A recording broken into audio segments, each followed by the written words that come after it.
마지막이라 짧게 말씀을 드려야 될 것 같습니다. 우선 그 두 분 발제자님들의 발표 내용 상당히 잘 들었습니다. 첫 번째 유인균 교수님이 말씀하신 내용에 대해서는 제 개인적인 의견만 조금 말씀드리도록 하겠습니다. 우선 CMP에 대한 얘기를 하셨는데 지금 현재 M하고 P가 겹쳐진 단계라고 이제 보고 있는데 실질적으로 우리나라가 그 단계까지 와 있는가에 대한 고민은 조금 필요하지 않을까라는 개인적인 생각이 있고요. 그리고 이제 역세권 모빌리티 개선의 접근 전략 7가지를 제시를 하셨는데 여기서 제 개인적인 생각이 조금 있습니다. 여기서 이제 모빌리티에 대한 부분들을 제시한 부분들이 이제 우리가 기존에 이용했던 수단들 중심으로 다 제시가 되어 있어서 앞으로 역세권의 연계 수단에 대한 부분들은 미래 모빌리티에 대한 얘기들이 당연히 들어가야 된다고 생각이 들고요. 자율주행이나 뭐 DRT나 뭐 PM이나 이런 부분들도 다 같이 고려가 되어야 되지 않을까라는 좀 생각이 좀 들고요. 그리고 이제 이 자동차는 공공의 적이 아니다라고 이제 얘기를 하시면서 화물차 주차장까지 이제 언급을 해주셔서 실질적으로 역세권에 화물차 주차장까지 고려가 되어야 될 필요가 있을까에 대한 부분들은 좀 제 개인적인 생각으로는 아니다라 그렇게 할 필요가 없다라는 좀 생각이 좀 들고요. 그리고 역세권 개발에서 저는 가장 중요한 게 네트워크라고 생각합니다. 그러니까 역세권을 만들 때 네트워크를 어떻게 구축을 하냐에 따라서 모든 수단과의 연계 이런 부분들을 같이 고민이 돼야 되지 않을까라는 짧게 좀 말씀을 드리고요. 그리고 이제 두 번째 김태균 박사님께서 발표해 주신 DRT에 대한 부분들은 저는 되게 인상 깊었던 게 뭐냐면 기존에 우리가 아이모드나 셔클이나 이런 DRT 같은 경우에는 이제 시범 사업으로 이루어졌고 그렇기 때문에 이용 요금이 상당히 비싸서 현재 다 이제 시범 사업들은 접어가는 추세이지만 마을버스 회사하고 연계해서 서비스 조건에 맞춰 가지고 이제 시범 사업을 진행을 해서 나름대로 성공한 모델이 아닐까라는 좀 생각이 좀 듭니다.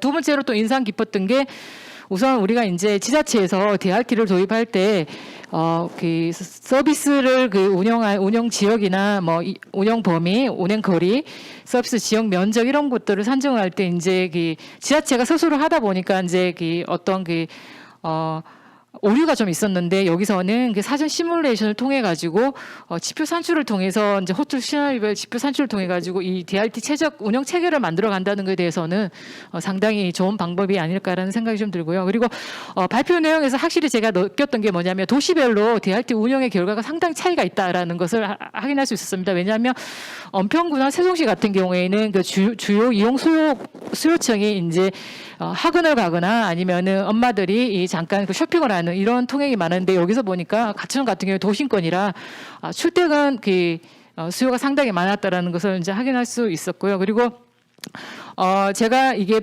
또 이제 좀 궁금한 부분인데 이 부분은 이제 운송 원가가 13% 감소가 됐다고 얘기를 했는데 실질적으로 어느 목에서 어떻게 이 13%가 감소가 됐는지에 대한 부분은 조금 말씀을 해주시면 좋을 것 같고 그리고 마을버스가 DRT로 수단 지단이 많이 일어났다고 하셨는데 혹시 승용차나 다른 수단이 DRT로 수단 지단이 일어났는지에 대한 부분을 조금 나중에 말씀을 좀 해주시면 좋을 것 같고요. 저는 이제 수용답병 버스 서비스에 대한 부분들을 조금 토론을 드리고자 합니다. 현재 현재 도시에서 수용답병 버스 서비스에 대한 도입을 검토하거나 아니면 준비를 많이 하고 있습니다.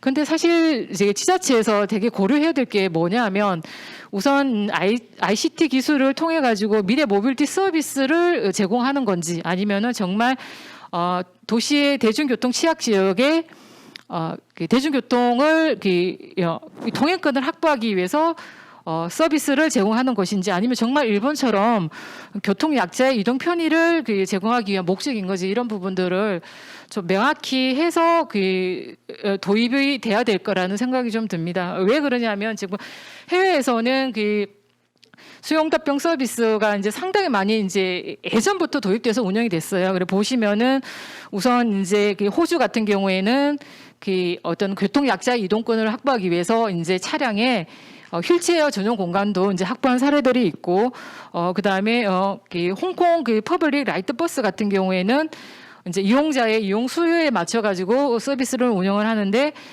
이용 수요가 많은 구간에서는 이제 고정적인 노선을 운영을 하고, 그리고 그렇지 않는 지역에는 그냥 그 고정적인 노선이 아닌 그냥 플로팅 포인트 형태의 어떤 운영이 되고 있는 사례들이 좀 있고요. 그리고 영국의 다이얼 라이더 같은 경우에는 1800년대부터 이제 서비스가 진행이 되었었는데, 여기서는 이제 그 고령층 교통약자 중심으로 이제 서비스가 이루어져 있고, 최근에는 이제 우리가 독일이나 아니면 미국 같은 경우에는 이제 그 수요 응답형 서비스에서 자율주행을 이제 도입을 해서 운영을 하고 있는 사례들이 좀 있습니다.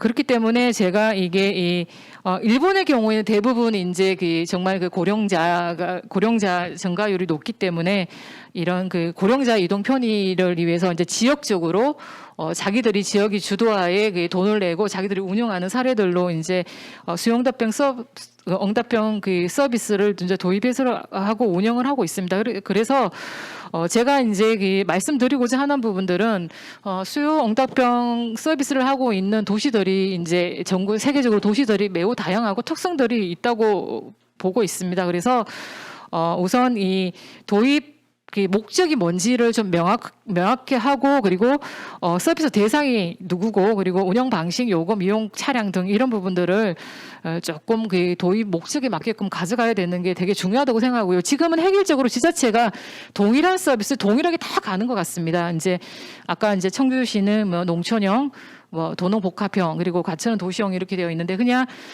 기존에 하는 서비스를 이런 그 고민 없이 그냥 확대해 가는 방법이 아니라는 좀 개인적인 좀 생각이 좀 들고요. 그리고 이제 제가 이게 좀 말씀드리고 싶은 거는 수용답변 버스의 이제 영향에 대한 부분들 조금 요인을 조금 보면, 보통 이용자들이 이제 그 경제 활동을 하고 있지 않는 이런 그 학생들, 아니면 뭐 초중고생들, 뭐 대학생들, 뭐 주부들 층에서 많이 이용을 하고 있는데, 이들에 대한 중요도는 상당히 요금하고 많이 관련이 좀 있는 것 같습니다. 근데 요금 대기 시간, 뭐 한석 연계 이런 형태로 가고 있는데, 이런 부분들은 이제 이 과천 같은 경우에는 이제 그 마을버스 수준으로 이제 운영이 되고 있어서 성공한 모델이고, 현재 그 셔클이나 아이모드 같은 경우에는 비용이 워낙 비싸기 때문에 이제 운영하는데 어려움이 있고, 그렇기 때문에 이제 지금 서비스를 중단하는 것으로 이제 보여지고 있다고 할 수 있을 것 같습니다. 그리고 이제 지금 대중교통 수요응답형 버스 서비스에 대한 또 중요한 부분들은 이제 사실 많은 어려움이 있는데, 기존 그 운송 업체들하고의 어떤 갈등이 상당히 높습니다. 그래서 아까 손지은 박사님도 말씀하셨지만, 택시 업계 그리고 마을버스 업계 서로 이제 이 사업은 우리가 해야 된다라는 주장들이 상당히 많아서, 실질적으로 이제 수원시가 경기도형 DRT를 이제 도입을 지금 준비를 하고 있고요. 이제 곧 할 건데, 택시 업계의 반발이 상당히 심합니다. 그래서 자기들이 이 DRT를 운영의 주체가 돼야 된다, 자기들이 들어가야 된다는 얘기들을 많이 하고 있습니다. 그래서 운송 업체들 간의 어떤 상생에 대한 부분들이 상당히 중요하지 않을까라는 좀 생각이 좀 들고요. 그리고 아까 이제 김태균 박사님도 말씀하셨듯이, 어떤 기존에 운영 중인 대중교통하고 적절히 조화를 이루면서 이게 피도 형태의 어떤 지수 형태의 대중교통 수단으로 이제 보조 수단의 역할을 좀 가져가야 될 것 같다라는 DRT는 그렇게 좀 생각을 좀 하고 있고, 그리고 마지막으로 이제 어떤 나중에 장기적으로는 이제 마스의 형태로도 구축이 돼야 되지 않을까라는 생각이 듭니다. 예, 두서없이 말씀드렸습니다. 네.